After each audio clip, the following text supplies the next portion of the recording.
All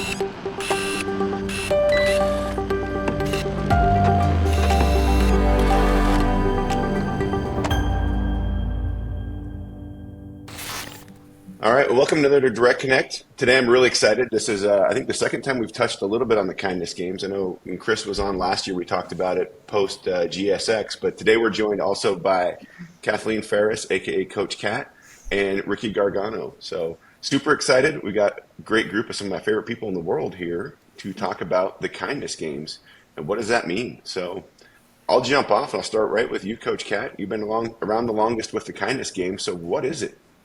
Oh, thanks so much for having us today. We're so excited to be here.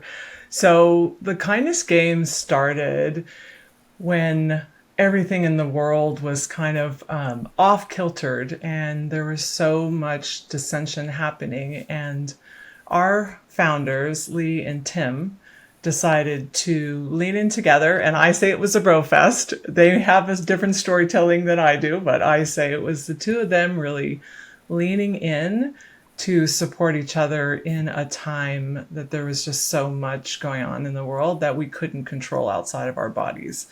And they had a conversation about how could they support each other, given everything that was going on in their lives. And then out of that beautiful friendship that they've had for quite some time, it blossomed this ability for all of us to kind of lean in and recognize that first and foremost, it's our responsibility to heal ourselves. And then when we heal ourselves, we can heal our family units, our community. And then every one of those micro healing moments allows us to then go out into the world and add to this beautiful functioning society instead of recoiling, minimizing your voices, staying away from the communities who love and support you. And so they never thought it was going to be anything other than supporting themselves and then doing shout outs to individuals that came alongside them who were leaders out in the world in so many different industries, primarily started in the security, but like myself and Riccie, we're not from the security industry holistically. And so they thought, okay, we're just going to start shouting out people that came along journey with them and recognizing.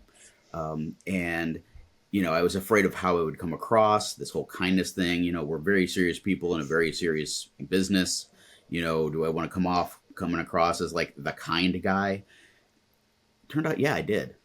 And it really, through the process, allowed me to open up a lot more and find and connect with parts of myself that I had kind of, buried under this facade of the serious security guy, to the extent that, quite frankly, I ended up doing a shout out wearing a bunny suit for Easter, and if you haven't seen that one, it's awesome.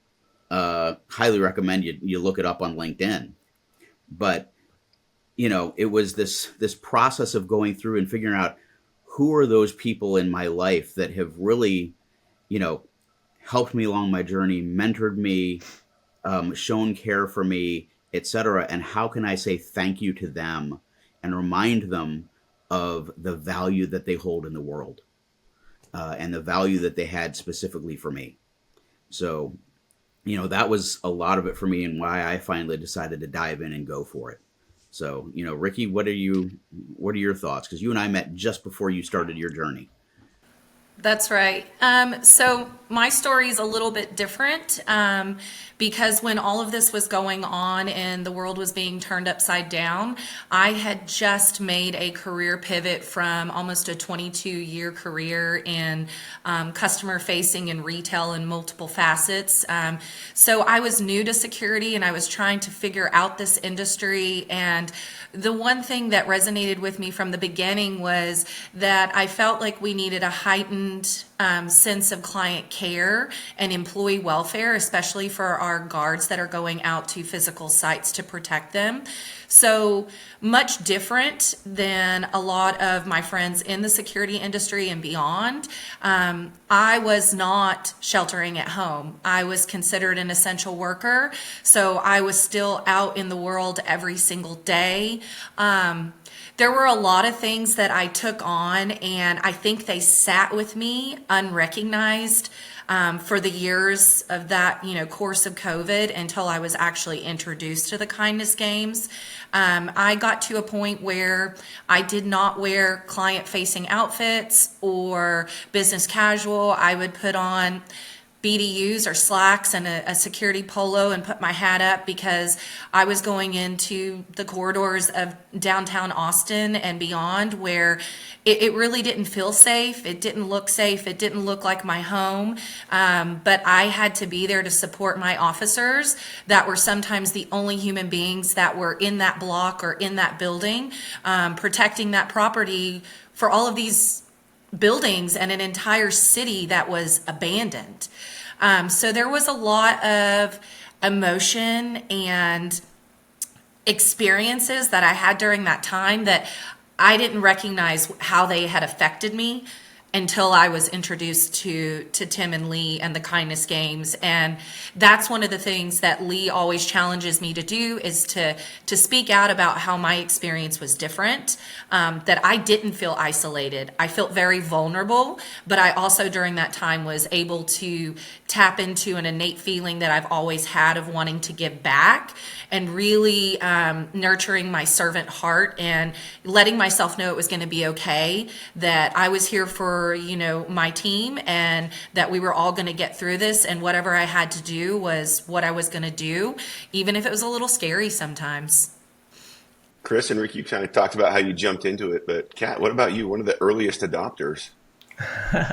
Yeah, kind of what Riccie was saying about, when you sit in vulnerability and you give yourself permission to really just lean in and jump in and know that you're here to serve others, no matter what's going on inside the world and outside the world. I had been on a Wild Leaders whole intentional leadership development call with our colleagues, Rob McKenna and Daniel Halleck. And then I saw on LinkedIn that Daniel Halleck had posted a shout out. And, for me, in the space of feeling not connected, because, during that time, I worked in a university setting with family businesses. And all of a sudden, like the rest of the world, it was pack up your stuff and go home. And we all thought it was going to be a couple weeks. And so I felt completely disconnected. And I was really trying to stay in community to be able to serve the community that I was responsible for, besides serve myself. And so I had no idea what the rules were. I was like, oh, wow, this is a beautiful community, being vulnerable, being courageous, leaning in and recognizing those that had come alongside them during their kind of growth period. And I really was like, okay, what do I do? So I just it took me the first time though on my phone like 15 times to take my first take.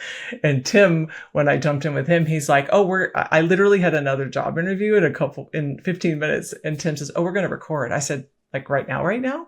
He said, yes, right now, hit the record button. And, again, when you're struggling between your head and your heart, it's like 3 seconds to shift from your head to your heart to be present, or it's 3 years.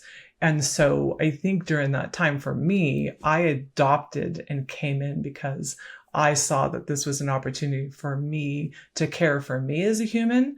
Then I could go out and care for others in a holistic way versus my old tendency, which was to recoil, to stay at a community, even though one of my top strengths is building community around something bigger than myself. And so I felt for me, this was my calling. I felt called to serve in this space, not knowing what it was, but I really wanted to come alongside the founders and really be of service and wrap around them to make sure that we could launch out in the world, whatever that ended up looking like. At the time, it was just conversations and really just recognizing others. And so for me, I just, again, as a servant leader, I really wanted to just sit in that space and say, how can I really help them, support them, to invite others?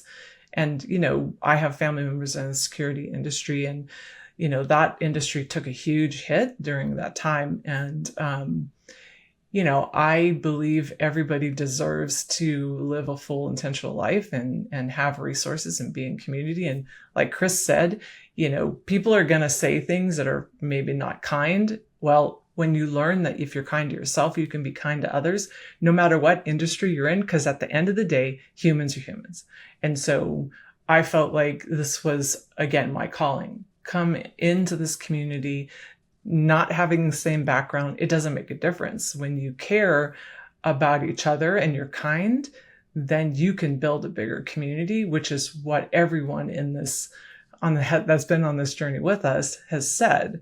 I see you for you, like Lee sees us for us.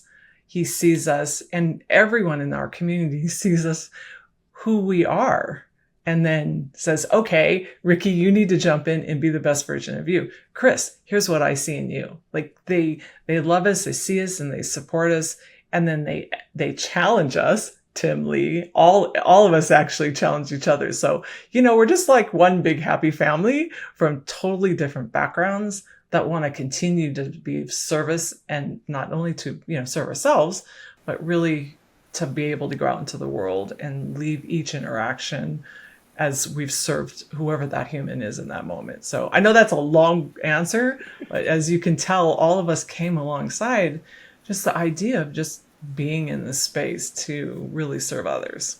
You guys all have far more altruistic. I got peer pressured. Chris told me I had to, otherwise I couldn't have any more coaching.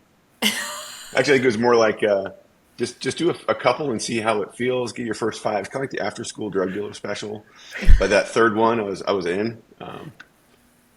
But I think it was kind of intimidating to take that first recording. Absolutely. I think Chris gave me some great advice, and it was record like 4 or 5, do a batch.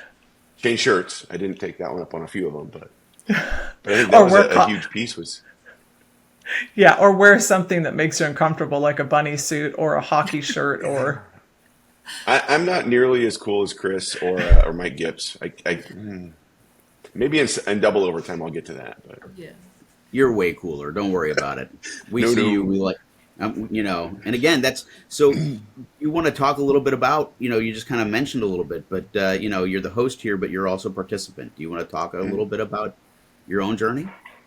Yeah, I guess just a little bit. And I'll roll into the next piece is kind of what surprised me. And I think the first part was like what got me in was I know, Kat, I think you talked to me probably close to a year before I jumped in, and you kind of had a soft like, hey, you should maybe give it a consideration.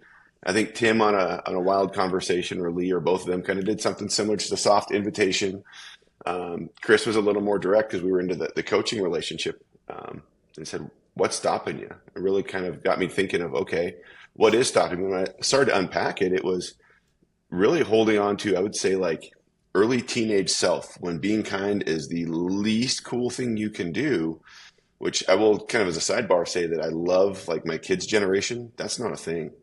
But for me, it was still holding on to that. Oh, I don't want to be too nice, because that's not a guy's guy thing, and military and security and really going back to 6th grade, 7th grade, it's much more cool to be mean. It really isn't. That was kind of my takeaway and I think it was probably the 3rd or 4th one I did when I got my first feedback. And it was one of my friends who used to be one of my bosses, and this kind of stoic, really just said, hey, I really needed that. I don't know if I can't explain how much I needed that feedback, and to know that you cared. And then hearing that story so many times again and again in different ways.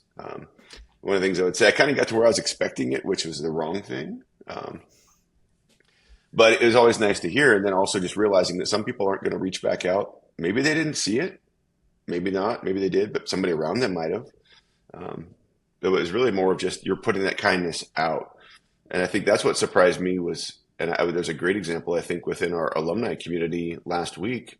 One of our alumni was laid off, and I would bet she's probably expanded her network by 3 or 4 times factor in the last week, just because so many of us go, okay, I've been there. Let me see, who do I know? Who can I put you in touch with? And it's something that otherwise you see it on LinkedIn. It's like, oh, that's sad. Click, scroll past. But now there's that extra connection, and you remember like, okay, this is what this community does.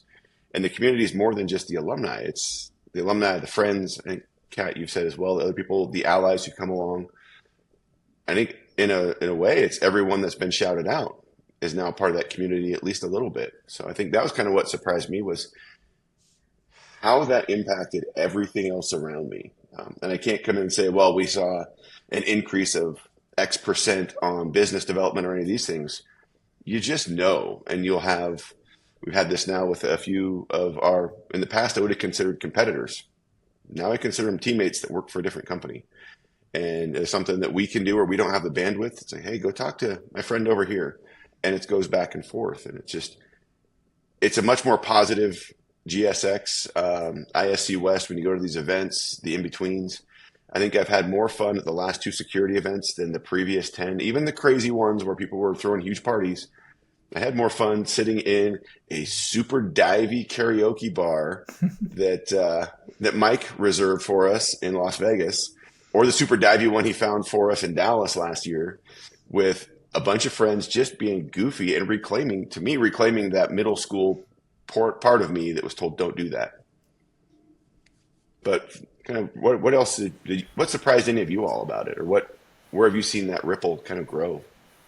So I'm going to jump in for a second, Nick, because I did want to go back to something that Kat said about how Lee and Tim see us, because that was one of the deciding factors for me to start this journey. Was after having conversations with both of them, my very first conversation, I was just blown away by how I felt that they had somehow known me or knew me or could see me. I couldn't quite figure it out, but I knew that I was in good hands, and I knew that I needed that in my life. So I just, wanted to go back to that once more, because they are, it's a talent of theirs for sure. So I'm very grateful for that. But on your question of what surprised me, I kind of took a little bit of a different take, because like I said before, I hadn't been in security for, a ton of years. And although I still had that nervousness about putting myself out there and, what were people going to think, I'm a very passionate and emotional person, and I'm not scared to show that to most people that I know and that I feel comfortable with. So I took on this challenge for myself, that I was going to be extremely vulnerable, that it didn't have to be just shout outs to people in the industry. It didn't have to be a professional shout out. And I really started digging deep, and there were several shout outs in my journey that I did that didn't come from a good place. It wasn't super positive. It was a person or a time or a situation in my life where I had to really take a close look at it and say, this is my chance to turn this around. What can I take from that situation or that horrible person that made me a better human being in life for those that are around me? So there were a couple of really hard shout outs that I did. Sometimes some quiet little messages in there that only the people closest to me know what I was saying. But it really gave me an opportunity to look inside and dig deep and find forgiveness for some people and some really terrible situations in my life that were holding me back and breaking me down and not allowing me to put my best self out there. And sometimes we carry what I call shame. Shame is not ours to carry. It usually is a catalyst from someone else in our lives or a situation that was created outside of our control. It is the most useless emotion on the planet. And through the kindness games, I was able to release some of that by saying positive things about people that were absolutely not kind to me. So that was very surprising to me that I was able to do that. And then I have to share, there was one shout out that I gave that was to a client who became a mentor and now is a very close friend of mine. And he is extremely close to his daughter. And when his daughter saw the shout out to him, she was so immensely proud of her dad that she reposted it. She commented on the video. She then messaged me separately for, thanking me for recognizing her dad, that he's always worked so hard and that he never likes to take on that recognition. And she was just so grateful for the opportunity for him to be recognized in a public forum for how amazing he is to everyone around him and how hard he works. So that was a bright spot for me in my journey, to know that I, even made the daughter of this amazing man happy that her dad got recognition. So lots of surprises throughout the journey. I could go on, but I'll stop there and let Chris talk. I mean, for me, part of it was one of the things I think that first surprised me, was the response. I was going into it not expecting, I didn't have a large following, anything else like that, right? But the response that I got, both from the people that I was shouting out and the number of them that would either contact me directly or would post something back on LinkedIn, I had people calling me in tears saying that I had no idea how much they needed that today, how much it meant to them right now. That was actually really surprising to me. And then the other part of the response, where people would take the opportunity to say, yeah, that person, they helped me too. That's a really fantastic person, and again, kind of piling the love on, as it were, right? So that person got it not just from me, but from a whole community. And again, the joy of TKG is, and the LinkedIn algorithms, right? I don't have a huge following, but other people do. And when other people would like, comment, whatever, and it's suddenly going out to their networks, right? And how it can then spider web so that, you have a much larger audience that can show their appreciation of that person. And then I'd say the other thing that probably surprises me reflecting back on it is, how it changed me as well, right? I am more of an introvert. I get my power and energy from inside, not outside. And so again, for me, this was a bit of a challenge, put myself out there. I mentioned one of the reasons why, but here's another reason.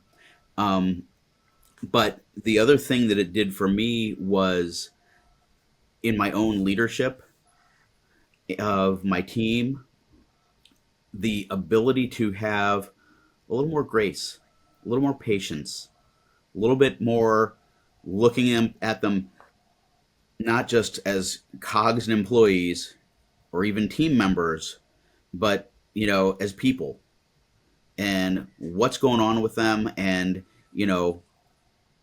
spending a little bit more time to learn about them, and, things like that. And it's stuff, honestly, I wish I had learned much earlier in my career, but it is definitely stuff that my last several years of my career was, very handy.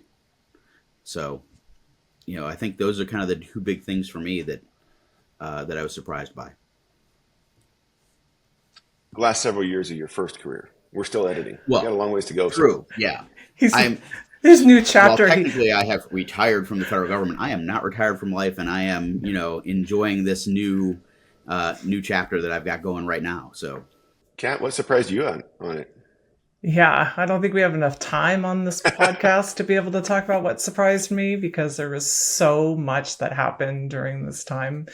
And, going back to what, Riccie said, and you said the same thing, Nick, that this gave everyone an opportunity to heal from something, maybe from childhood, that was coming up in them, and it was self-sabotaging them in this absolute disruption in the world. And so for me, having felt, one learning I had was having felt marginalized most of my life. I'm almost 6 foot. I'm a Caucasian female. I recognize that. I didn't have a choice how I was born and the color of my skin and any of that. However, I was brought up in a very diverse, here in Southern California, a very diverse population. And so for me, I was used to seeing people that didn't look like me. And so for me, going through that, I want to stay at the table. I want to feel seen and heard. I want to be able to share my voice, and also invite others, like Chris said, invite others to share their voice. So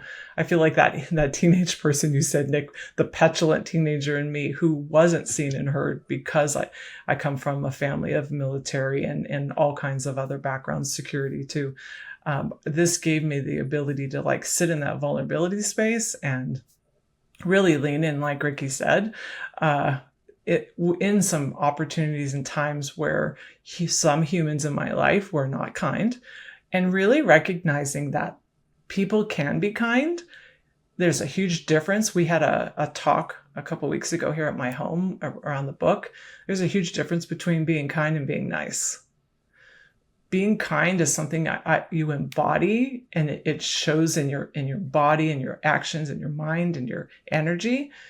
Being nice is totally different. So we kind of unpack that. So for me, the biggest learning has been, again, when we pause and have empathy and grace consistently, to your point, Chris, we can show up for others and see them regardless of what's going on in their life and be there consistently. And so that for me was, others can do that for me if I allow myself to be consistently seen and heard. And so that was a really heartwarming experience for me. And then knowing, to your point, Chris, like I was shouting out with no expectation, because that's not who I am. If I have no expectation on others, then they'll show up however they show up, and then everybody feels seen and heard. And so just watching and hearing from those that I shouted out their experience, some of them felt really cool and called and cried and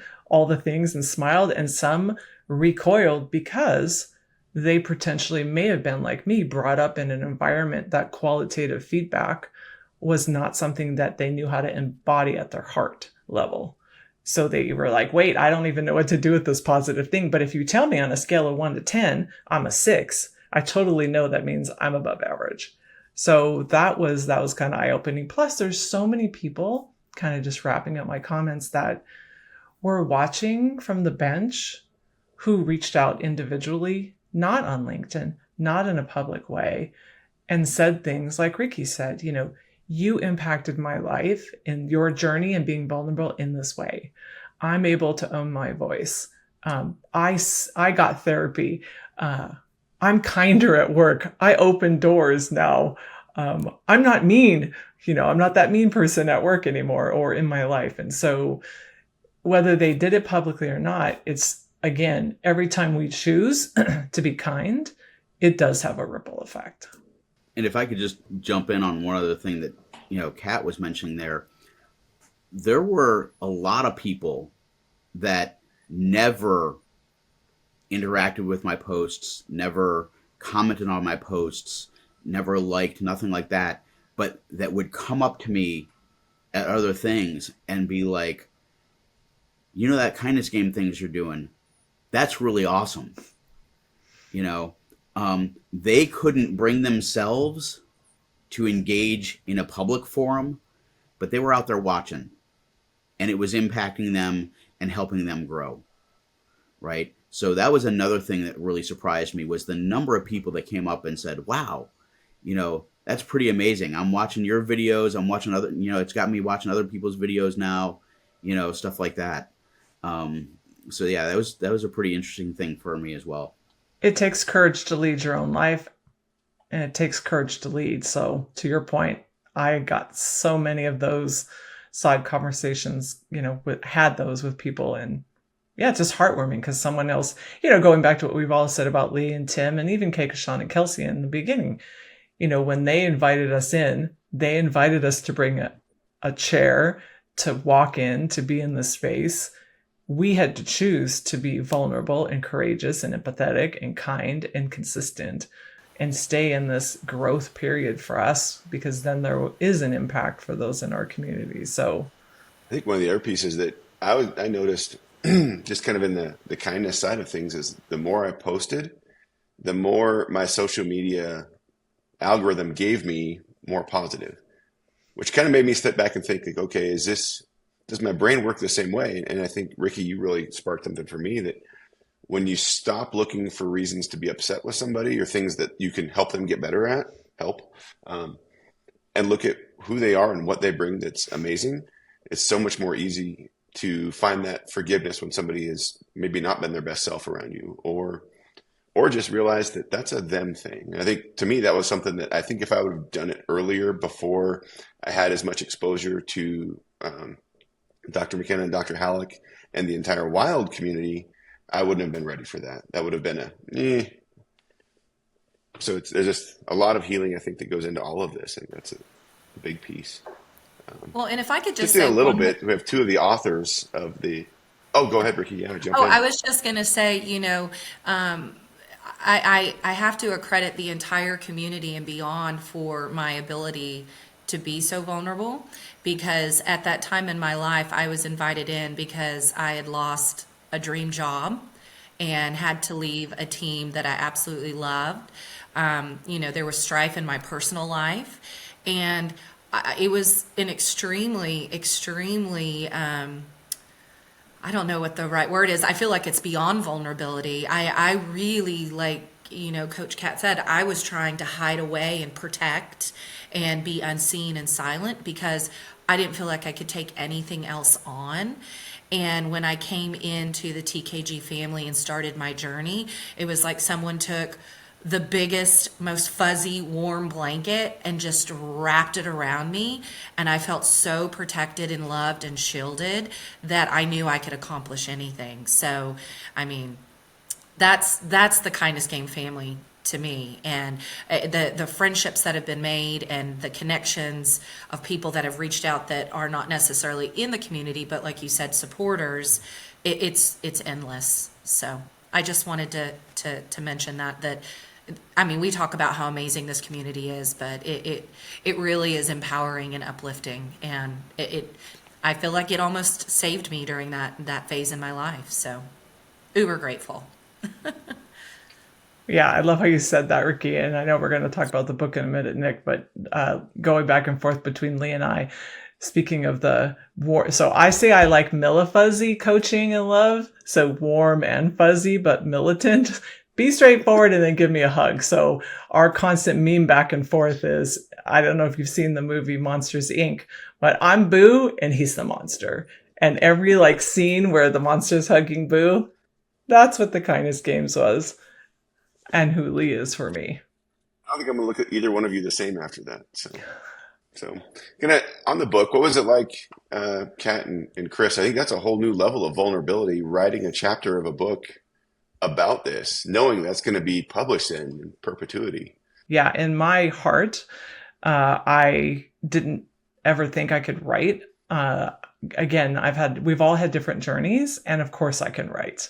And to your point, though, having it be out there in the world for others to see, it's still weird. We had our coffee and conversation here at my home, and one of my colleagues, who actually was my professor, he has a PhD, he's taught leaders for 20-something years. He said, "Will you sign my book?" I said, "What did you call me?" That's my typical reaction of being funny. And he said, "No, yeah, I know, right?" Obviously more healing to do there. But it felt really good to sit in that space. And so I went back to, what you said, Riccie, is, okay, I have this opportunity to share my voice. I have to get comfortable with being uncomfortable through this process. And I had the responsibility to work with all the alumni under our founders and make sure that everybody knew the directions and knew where to upload their Google Doc and work with the publishers. So there were so many other things. So I had to really be of service in that space. So I knew that my writing doesn't usually ever match my voice. So I worked with my writing coach, because again, I had a different educational journey than others. Yes, I have a master's now, but because of my point in time in my life, I graduated from a continuation high school because that's what happened in my story back then. And so I knew that I was going to need some support. And Nick, he just wrote another book. Nick's are always cool. Anwar, he came alongside me and, gave me some feedback and some thoughts. And then our publishers were amazing. We lost our first publisher right when we were getting ready to publish the book. And we were like, okay, this rejection is obviously a redirection for the right reason. And then we found How to Conquer, and their team was amazing from the get-go. They're like, how can we serve you? How can we come alongside you? Here's some directions. And then when we all had characters, see, I have the different problem from Chris. I'm like, Rob McKenna. I go to an event and I'm looking for 200 people and I want to go, hi, I just met you and let's talk about your life. So for me, it was like, oh, I'm a character. Yay. What do I do with this? What are the steps? So anyways, I'll pause there. It continues to surprise me that this opportunity for us to share our stories in that book, and Tim and Lee's purpose of the book was not to heighten them out in the world. It was to collaborate with all of us so we can then add to the fabric of the community that we created holistically. Yeah. And so for me, it's kind of, an interesting little story, because I actually wrote my chapter long before I knew there would be a book. I actually was processing through my original 30 post journey, and I wanted to capture for myself, really, what I had gone through, how I had changed, what were some of the, parts of this evolution. So I literally had written it as like a note on my iPhone, sitting, in the living room at my dad's house one day, when I was out visiting him, and I had just finished the journey. And then as we were engaging in, kind of more frequent alumni activities, because again, it was still middle of COVID, everybody was still virtual and remote, and it was easier to, hey, let's jump on a monthly Zoom call, and, everybody can be there because they got nothing else to do. Right. It's unfortunately kind of untangled a little bit the tightness of the community because people are back to their own lives, and I'm a little saddened by that. But it was really a bunch of us in that kind of alumni call that were like, we should write a book about this. And Lee and Tim were like, yeah, we don't think we really want to do that. That sounds hard. And there were a bunch of us in this alumni community that were like, nope, we need to get this done. And they pushed back again, and they were like, well, you know what? If we're going to do this, then everybody needs to write their own chapter. Kat set up the shared folder. Within a week, you had 10 people with chapters already posted. We're like 4 hours of writing. We're done. Okay, who's next? Yep. And so really, it was kind of a funny dynamic because pushing Lee and Tim in the direction of, hey, let's get this book done. And then when, as Kat said, losing the first publisher and trying to find others. But hey, look, within our TKG community, we had, a couple of people that had published books through How to Conquer. So again, that amazing ability of that community for relationship building and expanding beyond, your own personal network leads to How to Conquer. And as Kat said, they were great. I am still a little uncomfortable with the cartoon of me, but so be it. But one of the things that I really enjoyed, honestly, about having the book was giving it away to people. So I ordered, 20 copies of it. And I really enjoyed, when I first got them, there were a couple of key people that I did shout outs with early in my journey, that I was able to actually schedule to be with at some different events like OSAC and things like that. And the ability to write a personal message to them in the book and hand them a copy, and then even post that on LinkedIn. So again, continuing the appreciation of that person, and also, promoting the book. And I think probably one of my favorites is at Thanksgiving last year, I was able to give a book to each of my 5 brothers and sisters and my dad and stepmother. and there's a great photo of everybody sitting in a living room with a copy of their book, and I wrote an individual message to each one of them when I was able to give it to them. And then I was like, how can I further expand this reach? So I bought 2 copies and I donated them to the local library. So maybe you can't afford to buy a copy of the book, but hey, it's in the library system now, right? And they've got 1 copy in circulation and the other copy in reserve in case somebody steals the first copy. So, that really has been a lot of fun for me. Again, sharing this experience, sharing this story, and getting it out there. I'll just say reading it was a whole lot of aha moments. I think every chapter was another, oh. But I guess, Riccie, I'll let you kind of jump in before I go farther down that. What was it like for you going through and reading other people's journeys?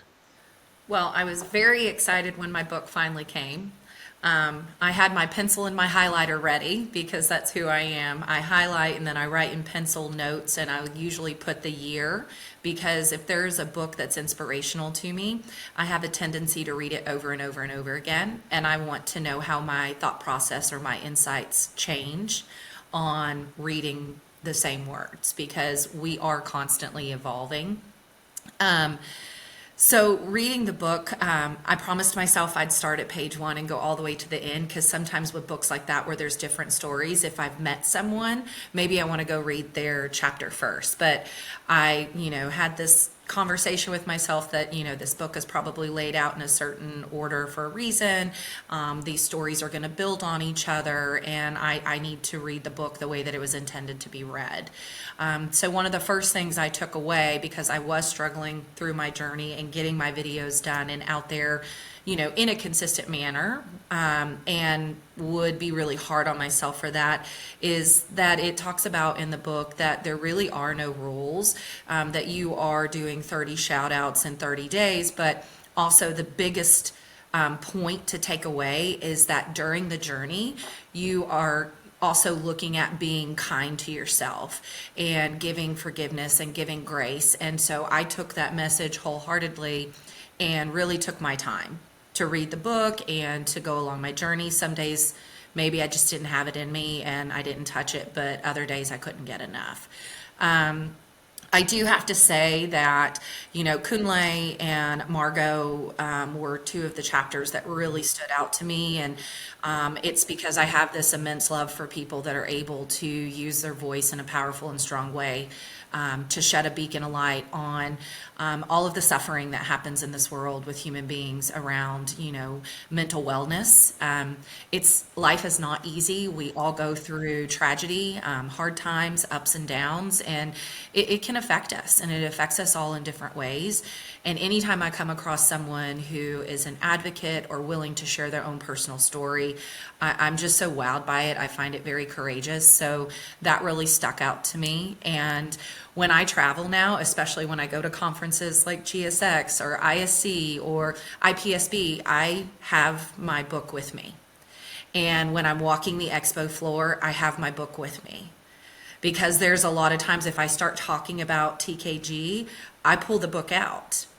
And, I show different pages and things like that. So it has become maybe a little bit of a security blanket, but also a reference guide for me to be able to spread the word of who this community is and the great stories that came along in the book. So very grateful to all the contributors. It was very brave to put themselves out there like that. And I'm very thankful. Definitely impressed with everyone who wrote. And I think one of the things that kind of I had the aha of, oh, I wasn't the only one who felt this way. But then I had other ones where I'd read their story and like, this doesn't really resonate with how my journey went. But it just reminded me of one of the most important lessons. And I kind of say probably the biggest lesson I've learned in my lifetime is that 2 people can see experience the exact same situation, but see it differently. And that's beautiful because it's a whole another way to learn. So I then looked at those and go, okay, this is something. And I go back through my journey and say, okay, did I miss something here? Or maybe I didn't. It was just different. And that's in and of itself is amazing. So yeah, kudos to both of you for being vulnerable enough to write it into the book, and all the other co-authors as well. Phenomenal book. To me, equal parts of, oh my gosh, I'm part of an awesome community, and also humbling at the same time, which if you know me that well, you know I need both. I live on that spectrum of unbearable arrogance and imposter syndrome, and who knows what part I'm on today. But so yeah, I guess kind of the last around the horn. Any advice you'd give to anybody who's maybe on the fence with the kindness games, or maybe they started and took a break and haven't got back into it? I know we've had a few of our alums who their 30 posts have taken a year or two, and that's okay too. But any advice you'd have for any of them, or even just how do you get started, or both? I think some of the stuff that we talked about that you mentioned earlier, start a list. I actually took a giant note card and made numbers 1 through 30. And at first I was like, am I even going to be able to come up with 30 people? Again, kind of an introvert, limited interactions with people. But as I started to fill out that list, it was pretty amazing, because it's like thinking of one person in interaction made me think of another, which made me think of another, which made me think of another, right? And suddenly, I had 27 people on my list, and I'm like, ooh, I'm going to have more than 30, right? So I just kept listing. 2, I didn't do all of my people in order, right? I would kind of just sit there with myself each day and say, Lord, who needs this today? And then once I got a feeling of this is who I wanted to focus on, Lord, help me know what to say. And, that process helped me through it. Now, I know Tim and Lee are very big on one take only. Yeah, I did a bunch of takes for a bunch of mine. And part of that was, especially when I was rushing it, and because I was trying to remember everything I wanted to say, my mouth would move faster than my brain, and I'd be like, But when I slowed down and really focused on who I was shouting out, why I was shouting them out, things like that, it really gave a different experience, and I was able to do more of it in one take and remember more of what I wanted to say. The other thing that, Tim had recommended was, put down 3 or 4 bullet points just to remind yourself of what you want to say, right, for each one. There is such a variety of how to do these. So, for instance, for me, and again, partly it was because of my profession and my agency and things like that, right? I did all of mine in like at least business casual dress up against a blank background. Other people do them out while they're out hiking or out for a run or while they're engaging with other people, or they always do them as a joint shout out on a recorded Zoom call or something like that. There are so many different ways to approach this, and really it is a question of finding your way, and then finally do a couple of them, get the feel for it, and then start posting, and then just keep going down your list. My list has transitioned from a note card to the to-do list on my iPhone. And I sit there and I've got them all numbered, right? And as I finish them, I check them off. But one of the things I've set it to do is not disappear after they're checked off, so I can be reminded of all the people I've done. I've gone through the entire first overtime, which means I'm now over 60 posts. And I probably have at least 30 people sitting on that list waiting to be shouted out. Some of them even from my original list. It's okay. Go as you feel led and moved to go. But bottom line is, sit with it for a little bit and start moving. I have to say that I agree with Chris, because I also started a list because I thought it would be a struggle. But as I went through the journey, I felt that some days there were certain people that were really just in my heart and top of mind, and I needed to speak to them while I felt that way. And then there were people that came into my life that were total strangers and unexpected, that they made such an impact on my day that day that they became my shout out. I had to share that story because I think it's important for us to recognize those very small moments within our life that can be so impactful, whether it seems like it or not. I did want to say, kind of from a different perspective of, what are we saying to these folks that we want to come in and join TKG, but also to our alumni? How are we supporting those people that are coming in, making them feel extremely welcome from the very beginning, because we've all spoken about that level of vulnerability and how we needed that support, whether it was on LinkedIn, a private message, a phone call, what have you. I just spoke with someone last week that is starting their journey and kind of gave some of these tidbits and said, remember, really the only rule is to be kind to yourself. Really dig deep, and know that you can have a list to get you started and make you feel comfortable, but you don't have to follow the list. And then I also reached out to someone that I was really enjoying their journey, and then I saw that they disappeared. So just a quick message to say, hey, I was loving your videos. I haven't seen anything in a while. Just, wanted to make sure everything's going okay. And then jumped on a call and found out that they were struggling and they just couldn't put themselves in front of a camera anymore to do that. So hopefully we'll see that person kind of rejoin and get through to the end, so that they will be alumni to a beautiful human being, so much positive energy and a smile that just lights up a room. So I would just say, if you're thinking about joining, or you did and then you paused, it's okay. You have a lot of us to support you. Find the person that you feel like is very similar to you, and you can have that conversation and understand each other. But also find someone in the community that challenges you. We all are put here to grow and to continue to evolve. So it's okay. Just, reach out, talk to people, send a quick message. You never know how it's going to come back to you and how it can make a difference. If I can throw in one other thing before Kat goes, please, if you're starting your journey or recontinuing your journey, or you're getting into this at all, make sure that you put in @TheKindnessGames and hashtag #TheKindnessGames and hashtag TKG alumni, because that will make sure that it will get your post into the feed of this community, so that we can come alongside and support you on your journey. So, those are a couple of keys. Make sure that you're doing that. If you're out there watching this saying, yeah, I'd like to get into that, please make sure you do those things. Yeah, just to add quickly to what both of you said, we're humans. We can put as much processes in place as we want. We can put 30 people, 60 people. And when you add the human element of where we go slow to go fast, quoting one of the beautiful humans in my chapter, Jenny Derrick, when we sit in our heart, other things are going to come up. So really give yourself agency to choose to make your journey your journey.